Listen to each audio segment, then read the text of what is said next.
Hi guys, welcome back to my channel. I am so excited. I'm going to be filming a spring into summer TBR. So it's kind of like a May-June TBR, plus a bunch of new library books that you guys haven't seen that I've recently hauled. So it's going to be kind of a mini library haul slash TBR. I have like 17 books here, I think. And I'm also going to be talking about an upcoming readathon that I'm going to be a leader for. And some of these are readathon picks that I'll be reading during the last week of May. There's still plenty of time to sign up. I'll have all the info in the description. So this first cozy is actually endorsed by Jen McKinley, who I really love. So I'm very excited for this.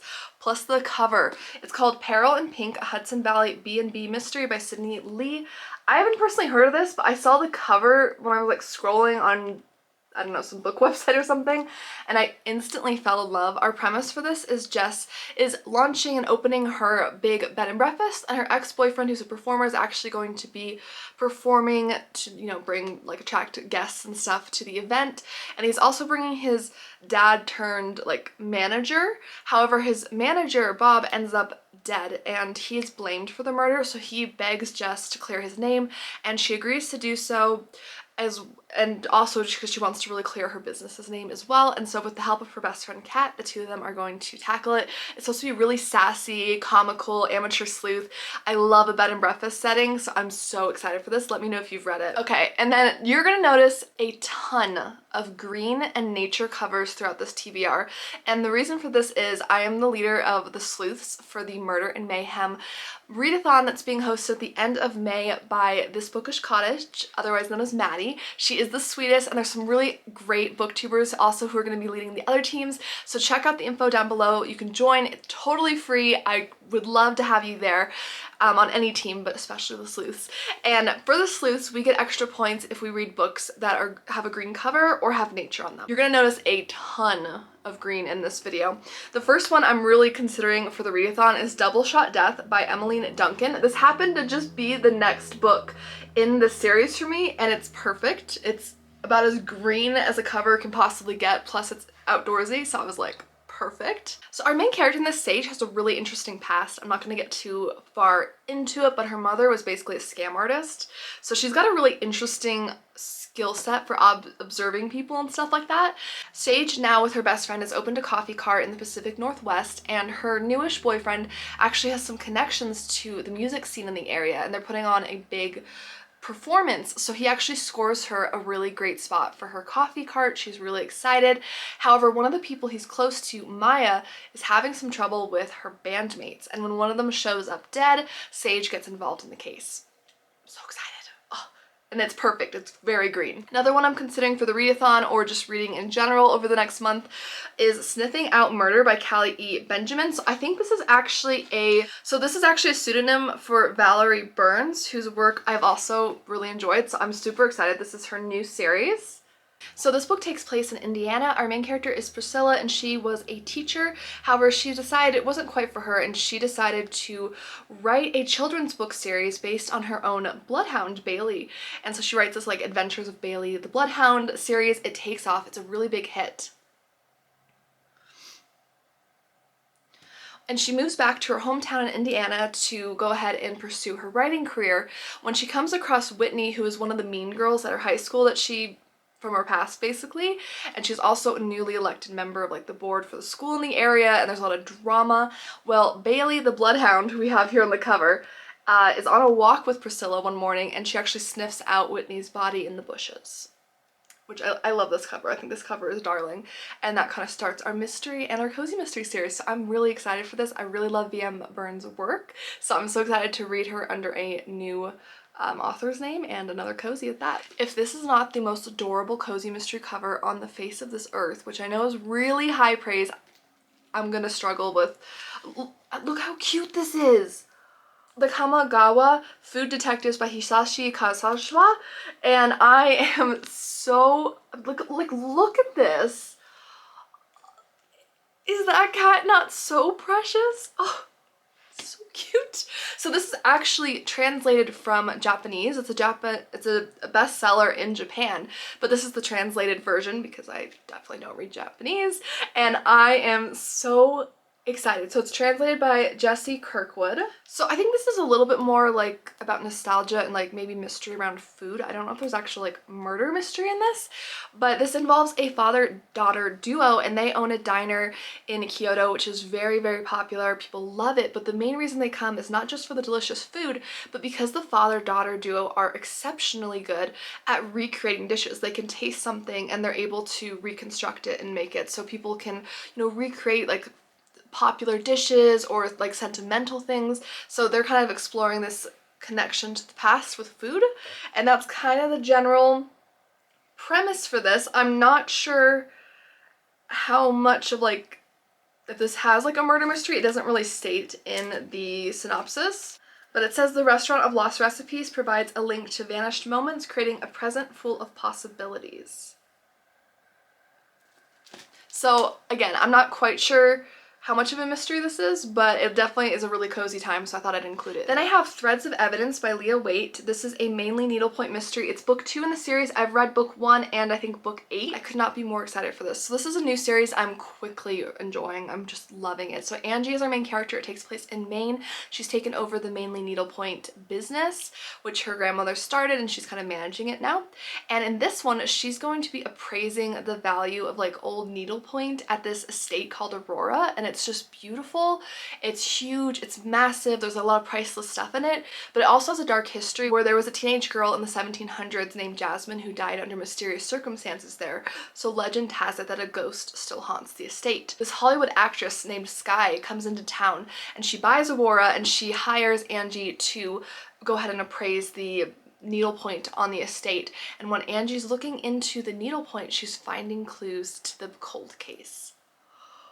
I love a good cold case connection to the present, and this setting sounds beautiful, and it's a crumbling Victorian mansion. So I mean, I'm so excited. I'm so excited. So this one just sounds beautiful. Then one that my library finally got in that I've had on hold for a while, and I'm so excited. It's a new release, and that's In Sunshine or In Shadow by Reese Bowen and Claire Broyles. It's a Molly Murphy series mystery. It's the newest release for this year, which I think is like, it's like book 18 or something. Like there's a lot, but I'm actually caught up on the series and I can't wait. So this takes place in New York in 1908. Molly Murphy is a Irish-American immigrant to the United States. She's now married and her name is now Molly Sullivan, and she is actually pregnant with her next child, and so there's a sickness going around New York. So her husband sends her out to his mother's like second like home out in like the woods so she can get fresh air. So she takes the kids, she goes out there.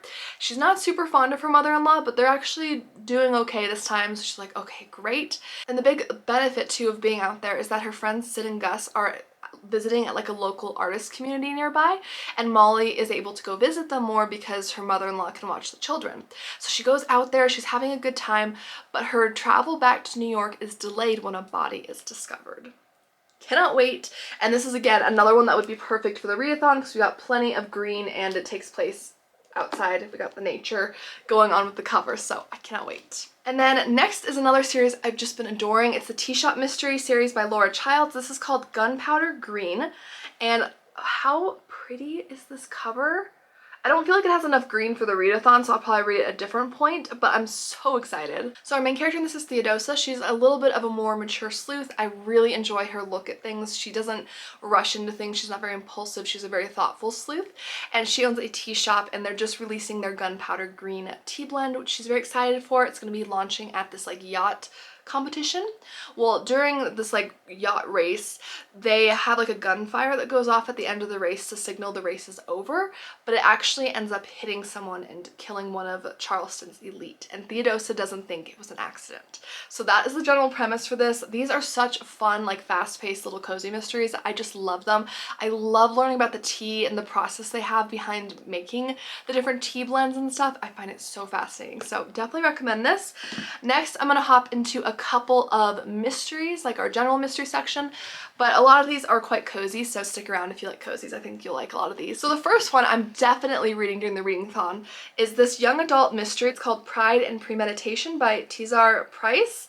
This is a Jane Austen murder mystery. It is young adult, so I'm anticipating it to be pretty cozy, not to mention this cover is very, very cozy, and this is perfect for the readathon because it's green and it's one of the host Maddie's favorites, which gives me an extra 5 bonus points. So very excited. This is actually the author's debut novel, so I'm really excited. Our main character in this is Lizzie Bennett, but she is 16 years old in this reimagined version, and there is a case that happens and she wants to represent someone in court, which of course isn't allowed at the time because, I mean, probably because she's underage, but also because she's a female, and the client already has someone representing them, a man named Darcy.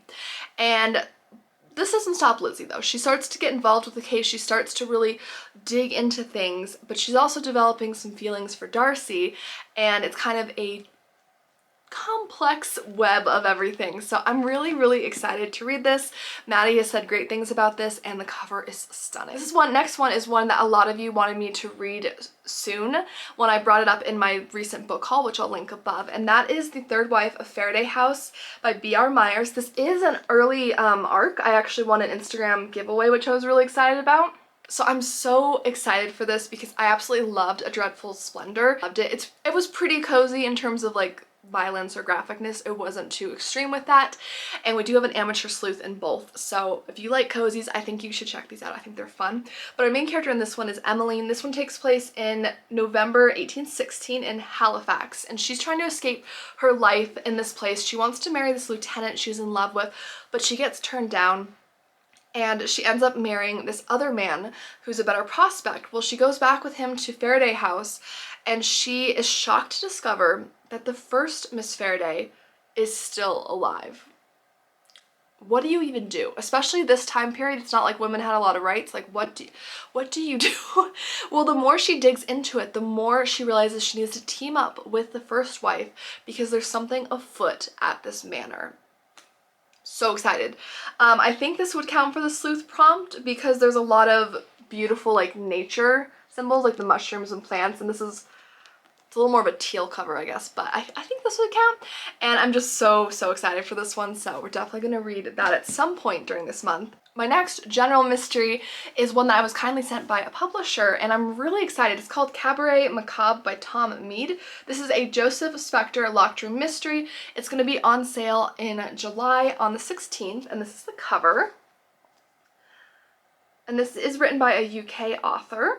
So this one is very interesting, and it's endorsed by Gigi Pandian, whose writing I really like. So this one kind of revolves around Victor, who is a criminal. He's been in prison for like the last 9 years because he attacked a judge. Well, the lady who is married to the judge suspects that he is now reaching out to her husband and sending these like threatening letters, and she's eager to avoid the publicity that could happen if these come out. So she talks to Joseph Spector, who is a well-known kind of amateur detective and like stage magician, and he's actually retired now, but he has that kind of magician background, which is why I think Gigi Pandian fans might enjoy this. I'm hoping I will. But at the same time, the person who's in prison, their sister thinks that her brother isn't safe. She's really worried about him. She thinks the judge or someone else is trying to take him out, so she's really concerned. On top of that, there's another mystery where a body is found and Joseph Spector gets involved. So a lot going on. It's supposed to be very kind of like Agatha Christie-like, very like playing homage to a lot of popular classic mystery writers, as well as that locked room mystery, which I'm really excited about. You guys know I love locked room mysteries, so I'm really excited to see how this goes. Alright, so on to thriller. The first one here is You're Invited by Amanda J. Atissa, and it says she'll wish she never RSVP'd. This was a book of the month a while ago, but I checked it out from my library, and I'm really excited. So our main character in this is Amaya, and she is a little bit hurt when she hears from her best friend, who's kind of an ex-best friend. They had some kind of fallout, and she hears from her through a wedding invitation to this really expensive wedding in Sri Lanka, and she's a little bit hurt. But as she investigates who the groom is, she realizes it's her ex-boyfriend. So it's like a double, you know, stab to the heart. Absolutely terrible, and she is determined to stop the wedding at all costs. Well, as she gets closer, the bride-to-be, her ex-best friend, actually ends up disappearing, and people start to look at her because she might have some motives. But the wedding party and wedding guests in general all have dark secrets and motives for wanting the bride gone.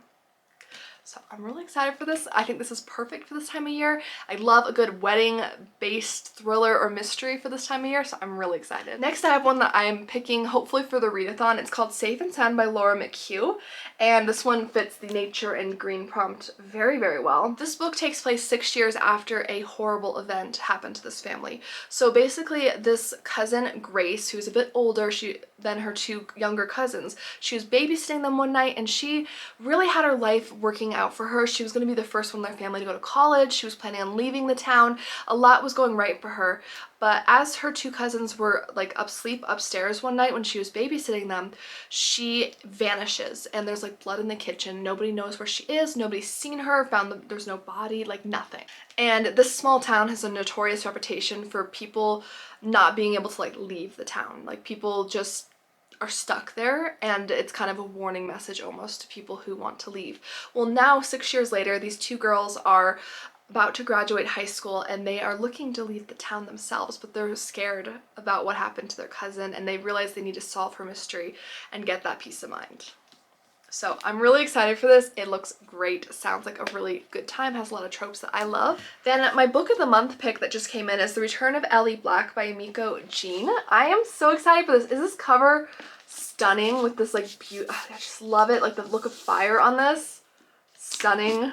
So I'm really excited for this for several reasons. It involves a cold case connection to present time, which you guys know I really like, and then it's also a debut, so I'm really excited. Our main character that we're kind of following is Detective Chelsea, and she is shocked to learn that this girl is found alive years after she went missing. So Ellie Black returns after a mysterious disappearance, and the reason this is so incredible to Detective Chelsea is, one, it's an unexpected outcome. Most girls who go missing maybe don't show up again, or something really, you know, they don't live to tell the tale. And it also is a similar case to that of her sister who went missing years before, and she hasn't had that case like closed. She doesn't have answers. She really wants to see what Ellie knows, but Ellie is shut down. She won't talk about what happened. It's almost like she might be protecting someone. So Detective Chelsea is on the case, and she's really digging into this and also trying to finally like close the case on her sister's disappearance all those years ago. So excited for this. I love how, like, we got two like strong female characters, it sounds like. I love the cold case with her sister, how it makes it personal. I like the mystery around the disappearance. I'm so intrigued. Then I actually have two Megan Mirandas. One that I'm hoping to read for the readathon that I picked up in that book haul last month, and that is All the Missing Girls by Megan Miranda. Absolutely so pretty. And this is actually Megan Miranda's debut. I've read some of her other work and liked it, so I'm excited. Basically, in this one, our main character Nicolette, or Nick, she left her hometown after her best friend disappeared, and she also broke it off with her boyfriend, who she thought would be like the one. So a lot has happened in 10 years, and Nick returns home to care for her dad, but shortly after returning, another girl goes missing under similar circumstances to her best friend, and she's finally like, you know what, I need to solve this. I need to figure out what happened to my best friend all these years ago. I need to see if I can help this girl, and that involves pulling out dark secrets from her friends and family who may have had something to do with her best friend's disappearance. So I'm really excited for this. This is when you guys were also talking about me reading from my book haul, and it's just perfect for the sleuth readathon bonus points. The other Megan Miranda is her new release for this year, and that is Daughter of Mine.